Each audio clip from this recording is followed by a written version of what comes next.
In other news, U.S. President Donald Trump says a peace deal to end the Ukraine war is closer than ever after meeting with his Ukrainian counterpart Volodymyr Zelenskyy in Florida. Zelenskyy also expressed optimism, saying 90% of the 20-point peace plan has been agreed upon. Our Seung-jae has the latest.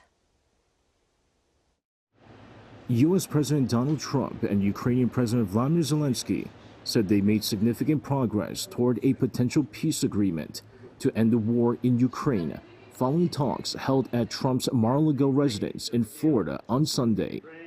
Trump said discussions with Zelenskyy and a separate 2-hour phone call with Russian President Vladimir Putin brought negotiations very close to a deal, estimating that roughly 90 to 95% of key issues have been addressed.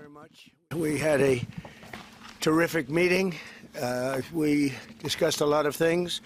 As you know, I had an excellent phone call with President Putin that lasted for over 2 hours. We discussed a lot of points, and I do think we're getting a lot closer, maybe very close. He emphasized that while major progress has been made over the past month, several thorny issues remain unresolved, including territorial and security arrangements. President Zelenskyy said Ukraine and the U.S. agreed on most elements of a 20-point peace framework, including full agreement on U.S. security guarantees for Ukraine and military provisions. He said broader U.S., European, and Ukrainian security guarantees are close to completion, and a post-war prosperity plan is being finalized.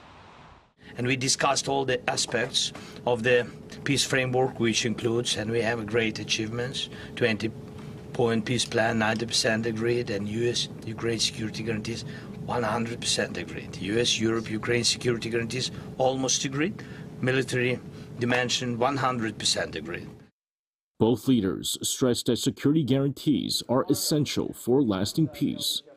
The two leaders also held a joint call with European leaders, including representatives from NATO and the European Union, and agreed that negotiating teams will meet in the coming weeks. Trump said he plans to host follow-up talks in Washington in January. He added that discussions with Putin included Russia's role in Ukraine's reconstruction, stating that Russia would help and could supply energy and electricity at low cost. However, he confirmed that Russia has not agreed to a ceasefire, citing Putin's concern about halting fighting and potentially restarting it later. On timing, Trump said a deal could be reached within weeks if talks continue positively, but acknowledged there is also a chance negotiations could fail. Both leaders concluded by reaffirming their commitment to continued negotiations, with Trump saying he remains focused on ending the war. Seung-jae, ArirangNews.